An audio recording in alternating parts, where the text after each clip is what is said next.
So here is the final chapter related to some kind of root locus and Bode plots. So far we talked about the lead and lag. So far we talked about why we use the root locus. And at this point we would like to end this first section, which is about the root locus, by about the combination of lag and lead synthesis, what we are going to design for speed and accuracy at the same time. So as you remember, whenever we're talking about the speed problem, it means that we need the lead compensator. Imagine that I have to reach to this specific thing. My PO or overshoot should be less than 10%, while the settling time should be 4 seconds. What was the solution? We have to use pure lead compensator. What is the catch? Is going to reshape the root locus for a faster response, but worsens the steady state error. As we just mentioned, the lead compensator most of the time, or all the time, is related to the transient, but we still do have the steady state drift. At this point we need another one. We call it as accuracy problem, which is related to the lag compensator. It means that at the end of the day we need our error to be 0.05, and for solution we do have the pure lag compensator. What is the catch? This guy is going to increase the kV. By the way, remember the kV was the limit of S times the GS itself, why the S goes to 0. So it means that the kV, or at some point we call it as DC gain for precision, but does nothing to improve the transient speed. It means that while we are making some good impact for our steady state error, we still do have the problem for our transient. So what is the solution? To satisfy all of these problems or specifications simultaneously, we cascade both approaches into a lead and lag, or lag and lead compensators. So it means that, again, if we would like to wrap everything that we just mentioned so far, we have some kind of benefits. If we use the pure lead, we do have the faster transient response, and if we use the pure lag, we do have the reduced steady state error. If you're talking about the transient impact, the pure lead is going to pull the locus leftward. If you remember, if we can do something to move our poles to the left side, our system is getting faster and faster. On another hand, for the pure lag, the transient impact, it doesn't have anything to do with the lag part, because lag is about steady state. On another hand, if you are talking about steady state impact, this guy, the pure lead, usually is going to make the system a little bit worse, but not that much. But on another hand, we do have the pure that is going to increase the accuracy and decrease the steady state error. The complexity, again, the pure lead is going to add 1 0 and pole, and the pure lag is going to add 1 0 and pole. But if you remember, at some point we only don't need one pure lag. At some point we need two pure lags. This means that we have to do some kind of cascading combination, but most of the time it's not our concern right now. And typical gain, at some points when we are talking about the pure lead, the KC is not that much, while in the lag we need the high-low frequency gain. So the combination of all of the first part, which is about the pure lead, and pure lead is going to lead us for the lead and some kind of compensator. So here's the anatomy of the solution itself. The CS, or the controller that we have, is KC. KC is the combination gain times the S plus Z1 divided by S plus P1. This is about the lag selection. So everything about that one, we had it in the last chapter, how we can find the zeros and how we can find the poles that leads to another compensator that we call as a lead compensator by Z2 and P2, and we also talked about it, how we can find those two. But here's the important question: how we have to find, or how we have to choose those zeros and poles. That's why we do have this one. So at this point you can see that we start from 0 to this section is going to be somehow considered as negative infinite. So when we are talking about the high frequency zone, we are talking about the wide spacing to aggressively reshape the locus itself. It means that right now we are going to talk about the lead compensators. Those guys mostly useful for the high frequency. So at this point we do have two things. We do have P2 and we do have the Z2. As you know, Z2 should be what? Placed just below the desired dominant pole. How we can find the dominant pole? Obviously we have to consider the fact that we need the overshoot and we need the damping. So by using those two we can find one specific root point by ourselves, and then we can consider the zero itself. As you know, should be 2 or 5 or 10 times bigger than the sigma itself, which is the sigma is the real part of that desired point. On another hand, we do have the lead pole that it should be 10 to 100 times bigger than the sigma itself, which most of the time we consider as 20 times bigger. So we do have our zeros and we do have poles. On another hand, when we are talking about the low frequency zone, we are talking about the lead compensator. So these guys is completely related to the KV, because we have to see what KV do we have and what KV we don't want to achieve. So we have to consider another factor as beta, which we talked about the last time. So the lag and some kind of zero and poles shouldn't be that much of a big ones. The very important thing that we have to consider, the first one is about the lag pole. It should be smallest value closest to the origin, while on another hand we do have the zero close to the origin but not going to be that high or not going to be that low, and we know that there is a relationship between these two guys. So by choosing these two, we make sure that everything is okay. So the root locus tug of war is about reaching out to this SC. This is the point that we like. We use the lead compensator in order to add some kind of positive phase and attracting the locus to the faster pulse placement, because we need this speed. On another hand, we use the lag one. Lag creates negligible phase contribution at ST. So most of the contribution is just because of the lead compensators, and it keeps the low frequency behavior tied to the origin, artificially increasing the KV without wrapping up the new high frequency path. We do have the speed, we do have the steady state improvement, and everything is going to be fine.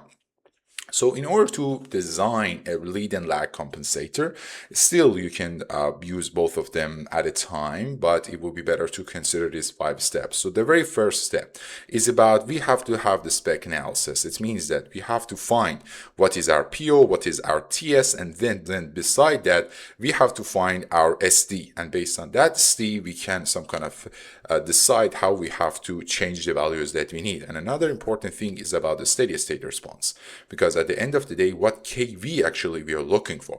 Then we are talking about the lead design. Obviously, shape the transient one. We have to choose the leads about the 0 below the desired pole. It's about some kind of maybe 2 or 3 or 2 or 5 or 10 times bigger than that. And then we have to use our poles for our left, right? Another part would be about the lag design. So lock-in accuracy calculation requires the lag ratio. It means that first of all, we have to have the beta. If you guys remember, the beta was the factor that could lead us that how KV should be big. It means that at the first point, for instance, our KV is what? Our KV is something around 8.1 from the previous example. And at the second point, when it mentioned that, the KV should be around 20. So by dividing with 20 by 8.1, we have the rough incremental number that how much our new steady state point should be smaller, or at some points when we do have the beta, what factor we should use. So beta at this point is something around 2.5. By using that, we can find the location of the 0, which 0 is something arbitrary, but we have to consider it should be very close to our origin, and then by using that we can find the P1. And then step number 4 is about the calculating the overall KC, because you guys know KC times the GST times the CST should be 1. So we can find the KC itself. And finally, we have to do the verification method. So again, let's look at our very famous question related to the antenna itself. So we do have the GS, which is related to the open loop, the open loop plant or open loop system. It's going to be S plus 2.43 divided by S plus 3, and S plus 10. So the current status gives us the KV of 8.1. How we found it? The limit of S times GS y S goes to 0. If you do that one, you have your KV as 8.1, which is unacceptable. At this point, based on the information that we got, based on the PO and based on the settling time, we found the SC, or we found the point that we need. It's negative plus minus J 1.33. So by knowing that, and by knowing these factors that we found there's some kind of a specific point based on them, we can design our lead and lag compensator. So the step 2 is about the lead math. As we know, we are going to choose our Z lead, or our some kind of lead 0, something close to 2 times bigger, 5 5 times bigger or 10 times bigger of the real aspect of our SC, something around -2. On another hand, we do have our P lead should be 10 times or maybe some kind of 100 times. 100 is going to be a very big number, 10 or 20 times bigger than the real aspect of SD or real part, which is around -20. So far for the CS lead, we do have S plus 2 divided by S plus 20. Right now, we don't talk about the K because K should come at the end. So at this point, we do have our points, which means that the poles and zeros. Then we are talking about the beta calculation, right? If you remember, the beta was a factor that we use in order to find the poles and zero. So at the first point, how much the KV was something around 8.1. So the KV was 1 divided by our steady state error, right? That was the steady error. But in the desired value should be 0.05, the error. So by dividing 1 by 0.05, we can find a new KV as 20. So the new KV, some kind of divided by the old KV, is going to give you a factor of beta, 2.47. And most of the time we just round it up. So something that we do here, have it as 2.5. So the very first thing that we have to do in lag math, again, we have to find the zero should be very near to origin at low frequencies, because that is something we're working on. And when we do have the z itself, we can find the p. The z divided by beta is going to be this one. So at this point, my c lag is going to be s plus 0.1 divided by s plus 0.04. And finally, we have to find the kc. Again, remember that the GSD, or some kind of the vector that we do have, if we put the S or the point that we had, the ST, inside of the normal controller part or normal ST, which we had it over here, is going to give us a value. And that value is going to be 0.053. Then we do have the C lead SC. It means that at this point, we have to put this point inside of this guy, and then we come up with a number, or we come up with a value, which is an absolute number, is going to be 0.083. We have to do the same thing with the lag itself, and we do have this number. Why we do need them? Because we know at the end of the day, case times this value and times the GS, or maybe we can over here, multiply by this guy should be 1. By having these numbers, obviously 1 divided by that, it can give us the value of the KC that we need, 222. So that is everything we need to do in order to some kind of design a lead and lag compensator. A couple of important information that we have to know, it's good to know, is about the trade-offs, the cost of perfection. So if we do have this system, if you're talking about this system by having the lead and lag, the very first thing that we have to consider is the system complexity tax. What does that mean? It means that at a point when we had the lead compensator, it was 1 0 and pole, but right now we do have the lead and lag together at the same time. So it means that we are adding 2 zeros and 2 poles. Obviously, it has some consequences. What is the consequence? The consequence means that harder to implement physically, and it's going to increase the system order and raises sensitivity to some kind of to unmodeled dynamic compared to the first order. So that is the first problem that they have. Another thing is about the gain compression. Lag uses the lower gains. The KC is some kind of between 100 to 200, while the lead is going to use the smaller KC, while the lag is going to use the bigger one. So what is the reason? Because the lag component demands low frequency gain, but the lead component forces high frequency gain to scale down. This is another important information. It's not necessarily a good or bad thing. This is just information. Finally, we are talking about stability robustness. So the lag tames the instability risk of lead's high gain. Leads is going to accelerate the sluggishness of lag's low frequencies. It means that both of them are going to work side by side in order to somehow compensate each other's problem. What is the result? We do have a small perturbation in poles and zeros location, and they don't significantly break the system responses. While we do have some issues, they are going to bring us so much advantages. That's why most of the time we consider that. Yet we have to see how we are going to design the system itself. Either the complexity increases or we need the performance. That's a real and important trade-off. Another important thing is about the margin of safety graphic. What does that mean? Obviously, when you design your system, you see that this is an ideal system if you don't have any issue in the real world. While in the real world, nothing is going to work as the way that you like. That's why most of the time, we consider the 20-30% of margin of buffer. It means that at this point, whatever point or pole that you have chosen, it should be 20-30%, I think, smaller than the real world. It means that your real world should be a little bit bigger. So at this point, we are going to leave to 20 to 30% of buffer margin below higher frequency on model dynamics, because we don't want to enter this zone because of any kind of problem that is happening in the real world. So another visual one is about the digital reality, about the Z transform. It's not very important, but again, it shows you how you can choose your some kind of zeros and poles, but so it's not that kind of important thing. So this is the summary about the lag and lead synthesis.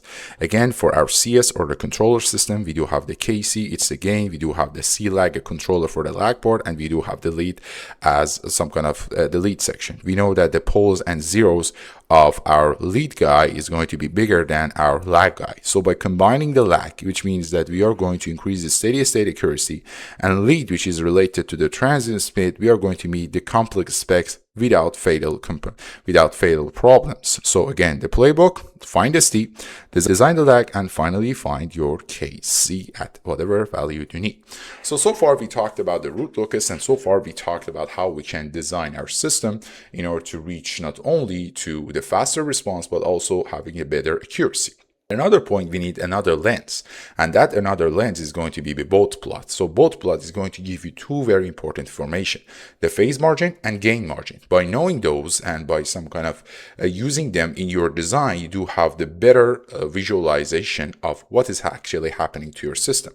So let's talk about it. The boundary of stability. So the key engineering rule is that for a minimum phase system to remain stable, by the way, the Locus plot is a plot that is going to work in the real time and in the real number and imaginary number that in our S-plane, and it's going to be a plot that is happening around the -1 of the real value. Again, it's not very important, but it's good to know that we have to make sure that for a minimum phase system to remain stable in the Locus plot must not encircle the -1 and 0 point. The crossover frequency of omega phi, when the magnitude is going to be 1 or 0 decibels, the phase must remain above -100 degrees. What does that say? It says that whenever you're trying to find the phase margin and gain margin, you have to consider two important points. The very first important point is about the gain. The gain should be something around the 1 itself, or maybe if you that or decrease that, it should be work around the point of 1. So when we are talking about the gain of 1, we are talking about 20 log of 1, which is around the 0 decibel. So that's why the 0 point is so important for us in the Bode plot analysis when we are talking about the frequency and magnitude. On another hand, we do have a -180 degrees. This point is also so important because it says that if your system past this -180, for example, reach to -200 degrees of delay, means that your system is reaching to the unstable condition. We are going to talk about it a lot and how we can use them in order to find the phase margin and gain margin. By the way, again, we had the gain margin. The gain margin says that the magnitude multiplier should remaining before hitting 1 at the -180 degrees crossing. On another hand, we do have the phase margin. This is the angular buffer remaining before hitting -180 degree at 0 decibel crossing. Don't worry about it. We are going to talk about those in detail. So let's see that what is actually gain margin mean, or some kind of the magnitude buffer. So the additional gain required to push stable system to marginal instability. What does that mean? It means that whenever you're talking about the gain margin,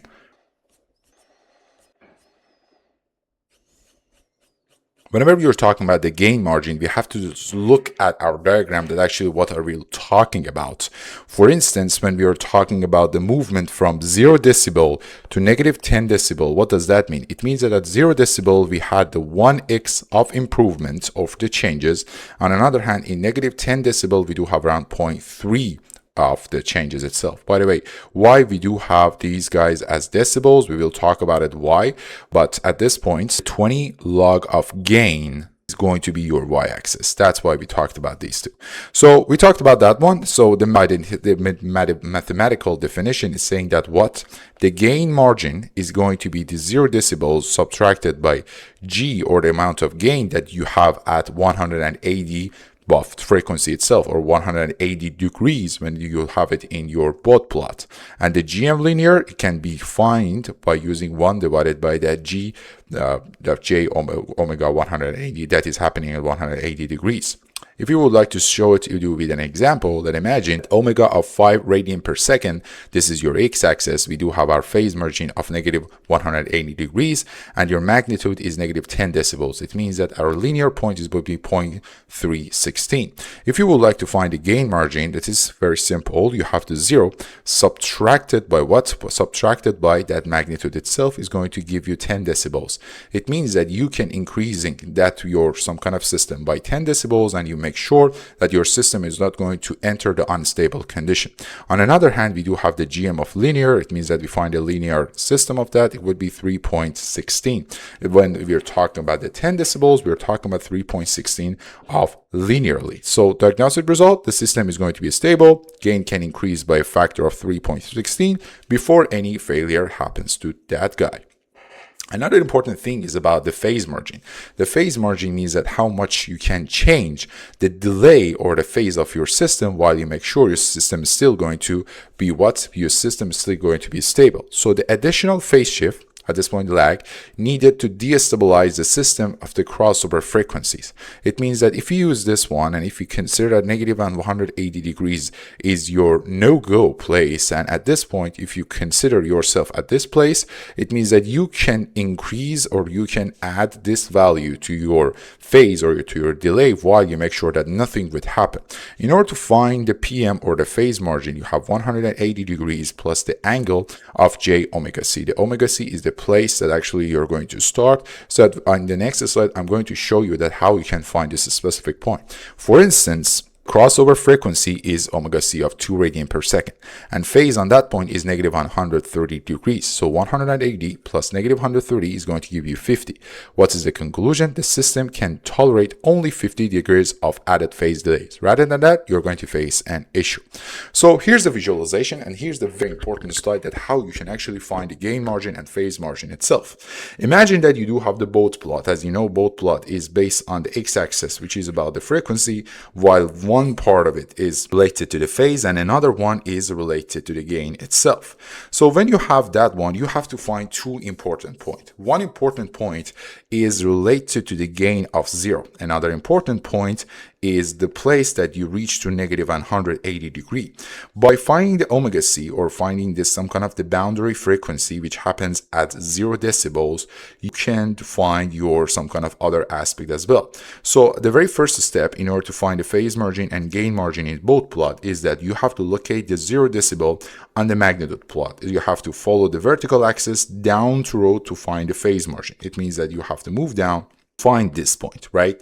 Then we can find the omega of 180 degrees. It means that right now we have to look at the second plot and locate the negative 180 on the phase plot. So follows the vertical axis up to read the gain margin. It means that right now we have to move up to find the gain margin. So whatever difference that you have from this 0 decibel and you have this new one is going to give you the gain margin. So at that point it was 10 decibels. And whatever difference you do have between the first point that you had it because of the omega c of 0 decibel and this point is going to give you the phase margin. So this is the way that you can find those.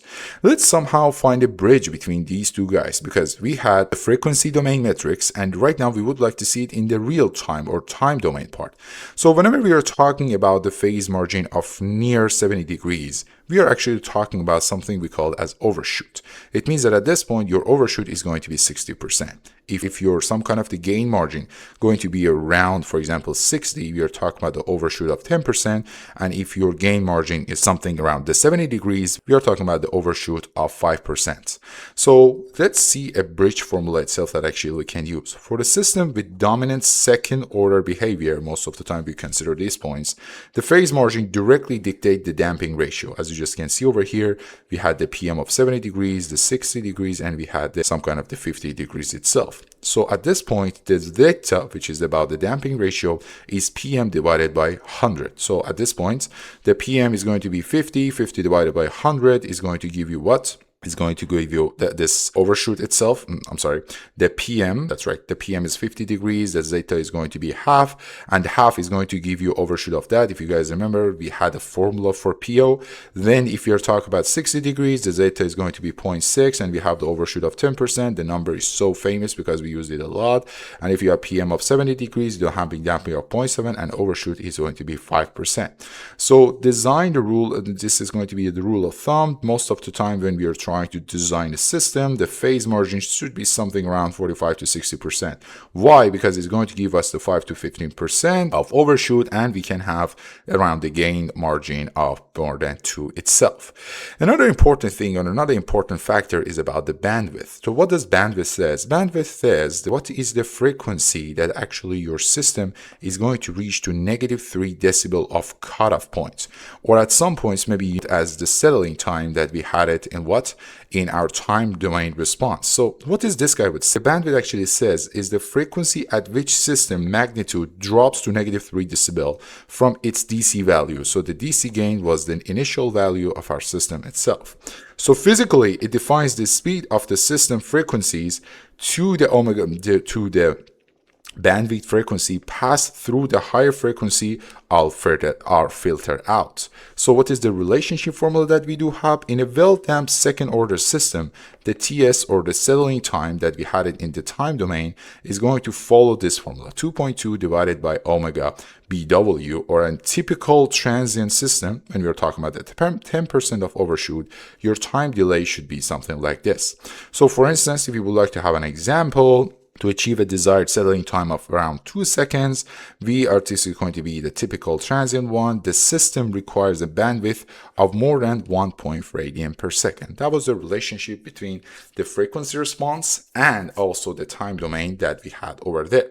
So from time to frequency, we talked about different factors. Let's talk about the relationship again. When we are talking about the settling time in the time domain, we are talking about the bandwidth in our frequency domain. When we are talking about the percentage overshoot, we are talking about the phase margin, which is going to be from 40 to 60 degrees. When we are talking about steady state error, we are talking about the low frequency gain, which is going to be the KV, or at some point they call it as KA. When we are talking about the robustness, to the amount of gain errors, we are talking about the gain margin of 0.2.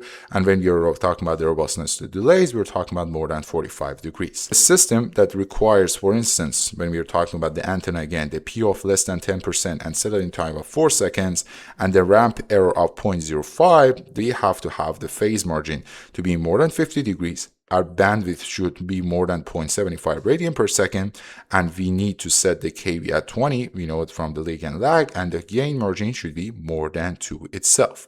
So in MATLAB software, obviously you can plot these two, but again, in order to find the gain margin and phase margin, the only thing you have to do is that draw these two guys side by side, find these 2 points, which is going to give you this point, which is going to, for example, be at this point is -100 or -50, whatever is that. And the other part, you have to find the -180 degrees, which is something around that. And then you have to move forward to something like this. Then you have to find this part, this guy, which is going to be your gain margin. And you have to find this guy, which is going to be your phase margin itself. So here's the important, why actually margin matters, because obviously, as I told you, in our ideal system, it's not going to be as the same as the real system. So we have to know that when we design the ideal system, how much changes it can tolerate before reaching to the unstable conditions. So as I mentioned, models obviously are not perfect. The margin server engineered buffers against unmodeled real-world dynamics. So unmodeled high-frequency poles is going to add unexpected negative phases to the physical system. As we know, the poles are going to add negative phases. So we are going to deflect it by phase margin. On another hand, we do have the physical time delays. Each second of delay equates to negative omega seconds of phase loss. So this guy is going to be deflected by phase margin. And the parameter degradation is that physical components wear out alternating system gain. For instance, positive -50% of variance requires a more than 1.5, and this guy is going to deflect by the gain margin. All in all, the important thing that you have to know is that phase margin and gain margin are two important factors that are going to protect your system against the real world scenario. So let's talk about the frequency responses and actually the Bode plot. Again, we talked a little bit about that. What was that? But let's talk about it in detail. So what is the physical reality behind that? Imagine that we are talking about our system. The system is something like this. We are talking about the low frequency, high frequency, and we are talking about the resonance. So when you do have a system like this and the mass is connected to your system and you are going to talk about the low frequency system is going to perfectly track the inputs. So you can see that the input and output are completely overlaid. On another hand, when we are talking about the high frequency system is going to attenuate and lags. What does that mean? It means that when your input is going to be this gray one is going to be fast, the output cannot follow it so fast because obviously because of your mass and because of the characters and the DNA of your system is going to face some lag. So at high frequency, if your input is this gray one, your output is the red one. And another important thing that if you remember, we talked about it some kind of in that bridge that we had the problem in 1940, it is about the dangerous amplification. What does that mean? It means that and if your input or the gray part is going to reach to the natural frequency, it's some kind of its value is going to be bigger and bigger and bigger. It means that the output and input are on the same phase there, but the only thing that would different is going to be that your output is just amplified the input itself. So it means that it's going to cause some issues.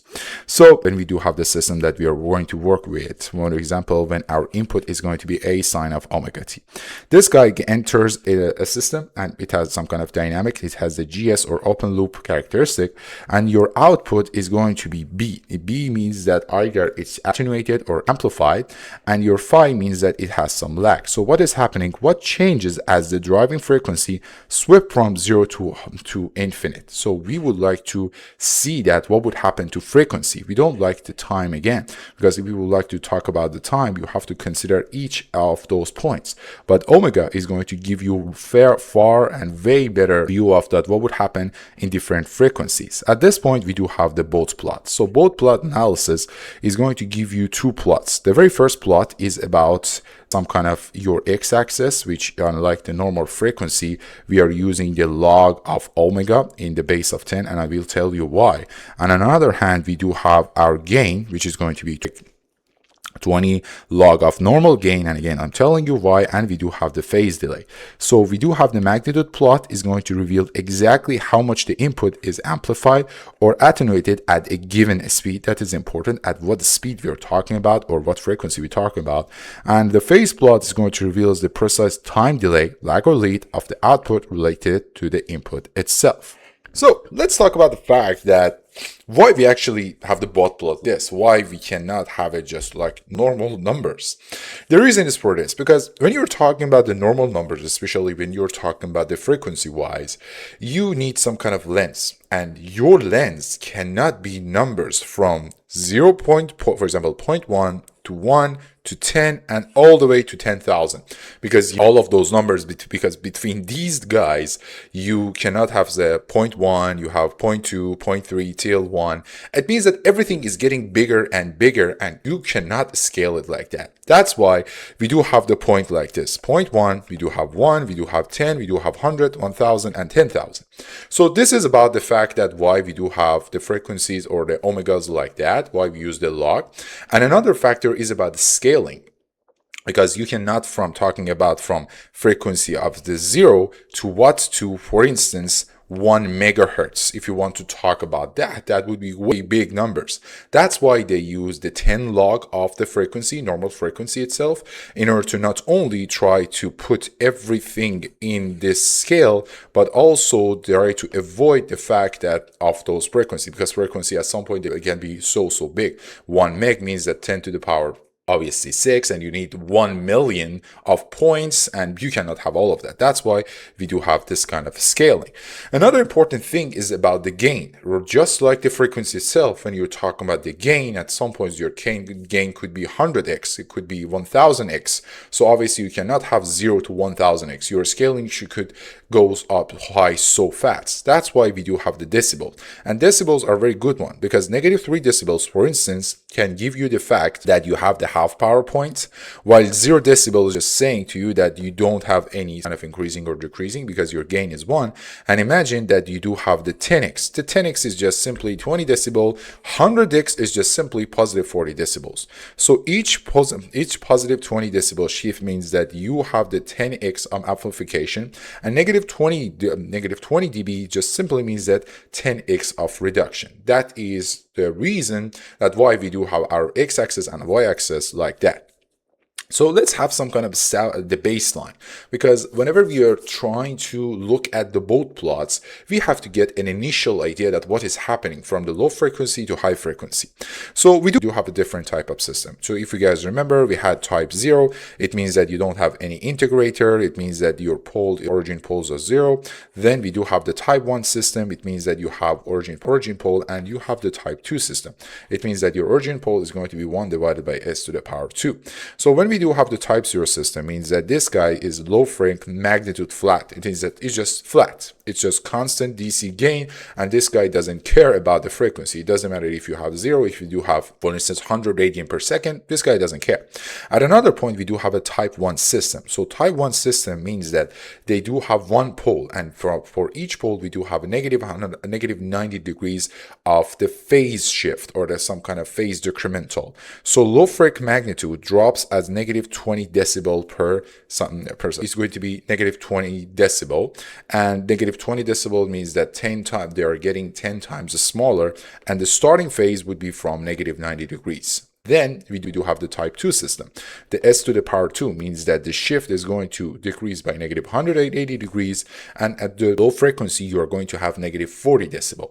So you guys know, whenever you see a negative 20 decibel or another negative 40 decibel of changes in your some kind of gain, obviously you know that what is the reason. You had S, the type 1 system, or you had type 2 system.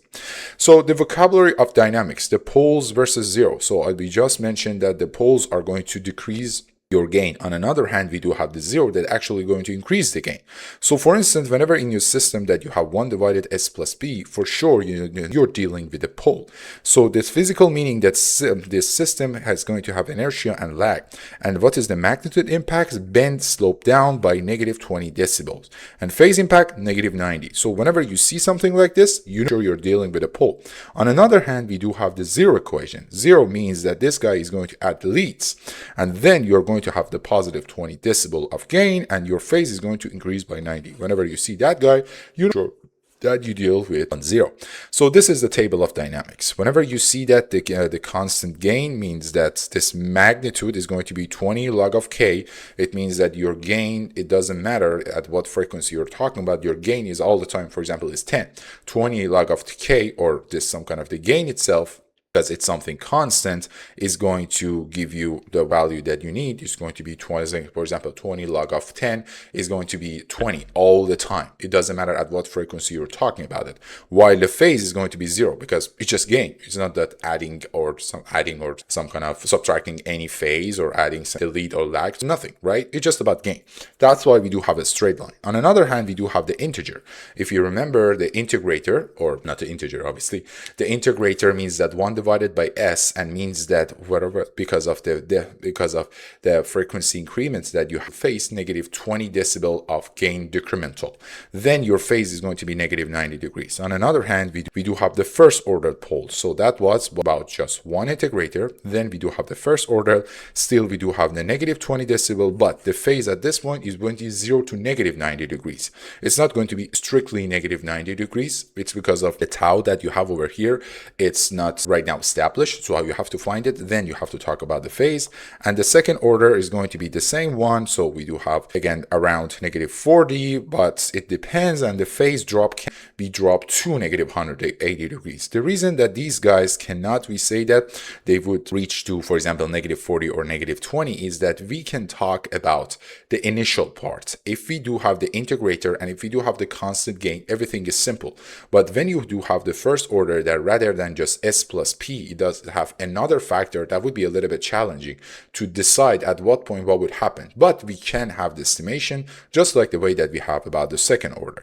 So in order to sketch this assembly line, we do have different kind of steps. The very first step is about the grid.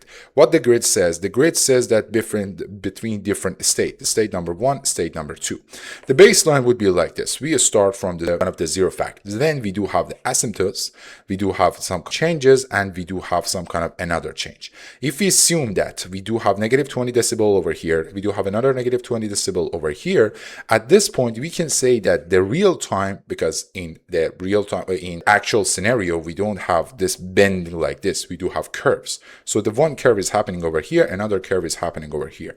If you want to have the step-by-step logic, we do have the standardized for the first part. Then we do have the mark break frequencies. It means that what would happen at each frequency, for example, omega of 1, so we do have something like this. Omega of 100, we do have another change. Then we have to determine the start slope, that what would happen at the very beginning. If you guys remember when I told you that when you have a pole at the very beginning, you have negative 20 decibel. When you have the second order system, you have negative 40 decibels. Then we have to map the start phase, draw the rigid asymptotes, and smooth the curve itself. So important thing about the corner at this point, for instance, we do have 3 decibel of offset between this point at this point. What does it actually says?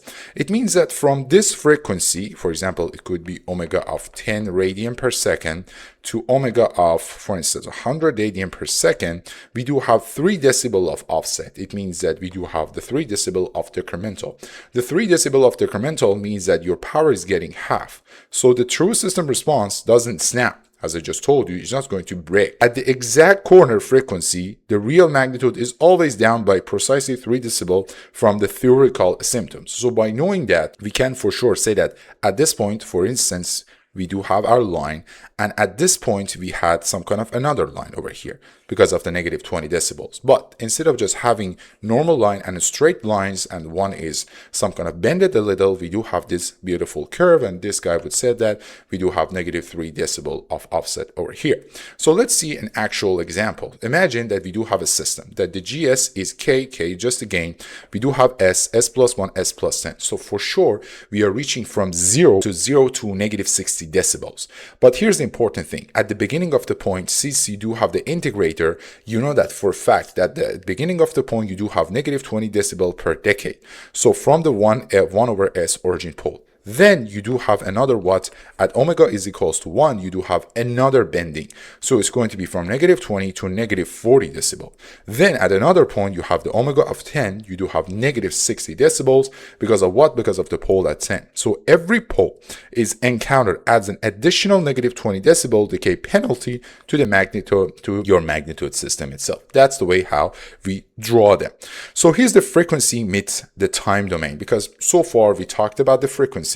That was fine, but at some points we have to translate the frequency response to the time domain response. So whenever we're talking about the system, whenever we're talking about the low frequency or the starting point, we are talking about the limit of S times the GS while S is going to 0, right? We are talking about the DC gain itself. So the DC gain is going to give you what? Is going to give you the steady state error. The steady state error in the time domain means that after, for example, 4 seconds or 5 seconds, or after the settling time, we have to see that how much error do we have.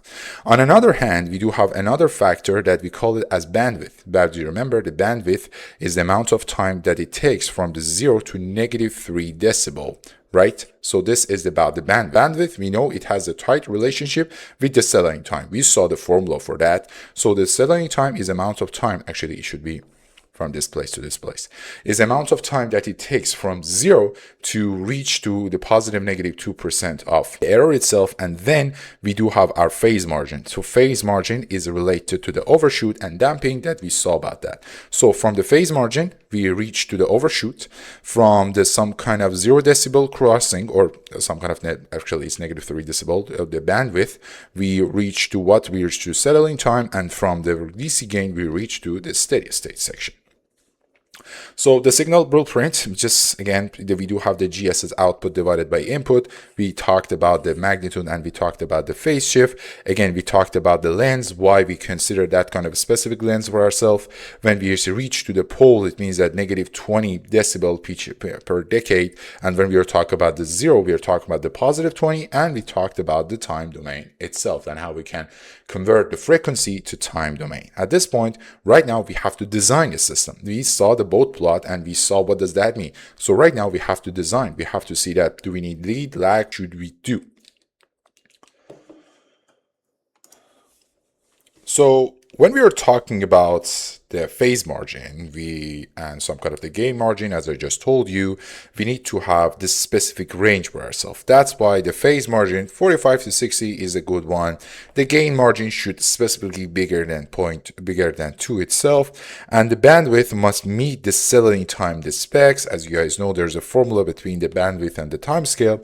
And finally, we are talking about the low frequency gain, or the KV. While we are trying to design these things or design this system in the frequency domain, we have to consider this fact. But there's an advantage and trade-off between the frequency domain and the time domain. The advantage is obviously is that direct specification of stability margin. It can easily handle delays on model dynamics and non-minimum phase system. This is the thing that we get by designing under the phase some kind of domain. But obviously it has some issues because you have less direct connection to the time, you're talking about frequency, and with obviously anything related to that, the PO and the TA, and require the second order dominant approximation, because rather than that, it's not very useful. That's why we say that it is a trade-off between the frequency domain and the time domain itself. So let's talk about the lead and lag compensator. I mean, the root locus, we had the lead in order to shift everything to the left. We had lag in order to some kind of fix the issue that we had about the steady state, we had about the KV. On the same side, we do have the some kind of concept. The lead compensator is about the lead and stability booster. It means that at this point, this mechanism is that adding the positive phase at the mid-range. Remember, we are talking about the mid-range right now, frequencies. What is the impact? It means that increase the phase at crossover, this omega C, or this frequency that we had related to finding the phase margin and gain margin, and improving the phase margin and allowing the higher bandwidth. This is a good thing. This is something that we expect from the lead compensator. On another hand, we do have the lag compensator. Remember, lag compensator was about the steady state parts. So this guy is going to work on low frequency. It's about the gain. Remember about the lag compensator, one thing and only one thing that we care most was about the KV, while limits of S times the GSS goes to 0, it means that the DC gain. So what would happen? The phase, some kind of the phase sits near negative 90, but has negligible magnitude at the crossover. So this guy is going to dramatically improve the steady state accuracy. At the same time, when we're talking about the lead and lag, we still talk about the factor of steady state and the transient part. So here's some kind of the blueprint that how actually we can do that. So the first one is that we have to do the analyze. We have to see that what is the thing that we would like. You have to analyze the uncompensated. So we are going to we are working at the GS. We have to find the PM and the KV. The PM is the phase margin, the KV is your DC gain, as this omega C is going to be your impact, your point that when you find it, when you're trying to find the phase margin and gain margin. So then we have to choose whatever we try to reach. We need to have the PO of less than 10%. Means that your phase margin is something should be around 55 degrees. Again, remember 45 to 60 degrees of phase margin is good. So it means that we have to add approximately around 10 to 15 degrees to the safety margin. And then we have to do the calculation. The calculation means that, okay, how much actually do we need to add? So the phi lead or amount of adding means that the PM or the phase margin that you desired subtracted by the current phase margin plus a margin. What was margin? If you remember that when we are talking about the ideal system and real system, we are talking about the 20 to 30% of difference, because we still do have an issue between those two systems. Rather than finding the compensators, adding them to the system, we still have to consider a 20-30% of margin to make sure that nothing bad happens to the system. Then we are obviously talking about the zero and pole, right? That is the essence of each some kind of study, the frequency or the time domain. So we have to choose the alpha for the maximum phase. We will talk about the alpha and t, what are they actually is, and what is their relationship to the omega c. And we have to determine a new kc, obviously based on the usage of those zeros and poles. We have to still satisfy this formula by using that. And at the end, we have to verify what's going on. So again, about the phase lead, about the CS lead, we do have the same equation that we used to have for the time domain. So at this point, we do have the Kc, we do have S, 1 divided by T, then we do have S plus 1 over alpha T. So your 0 is going to happen at this one, and your pole is going to happen at this one. So we do have two important formula for that. We do have the maximum phase and we do have the target frequency. What does it mean, the maximum phase? The maximum phase is that how much phase I can add to the system. By the way, I don't want to add too much amount of phase to that system, while I don't want to add the small amount of phase to the system. At the end of the day, I have to keep the range. My range, for instance, is that I would like to reach from 35 degrees to 55 degrees, because 55 is the range of 45 to 60 degrees, and my phase margin is going to be satisfied. So the phi max, or the amount of maximum that I can add to the system, would follow this formula: 1 subtracted by alpha, or sine inverse of 1 subtracted by alpha divided 1 plus alpha. And this guy is related to the placement of my pole. So for instance, if I need 45 degrees, I know for a fact that alpha should be 0.1, and phi max is something around 55 degrees. So it means that the phi max is the maximum phase that I can get by adding the poles to the system. And finally, about the targeting frequency. What frequency I'm trying to reach? It means that what is the frequency that I'm trying to work on? This omega m is going to place the max phase at the desired crossover. Remember that we do have the desired crossover system for our work. So about the lag compensator, we still have to follow the same concept, yet at this point we have to remember two important things. That at the lag compensator, we would like to control the KV, or the DC gain. It means that what would happen if we do have a system that it passed the transient response and it reached to the steady state response. So by reaching to that point, again, it's still the same thing as the time domain. You do have S plus P, and then your P is going to be Z divided by beta.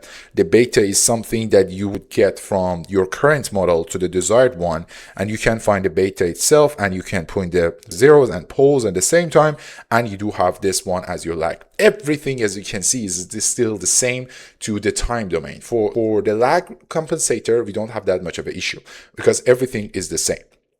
So let's see about the leak and lag, actually what is happening inside of those designs. So when we are talking about the low frequencies, obviously we are talking about the steady state. When we are talking about the steady state, we are talking about the lag compensator.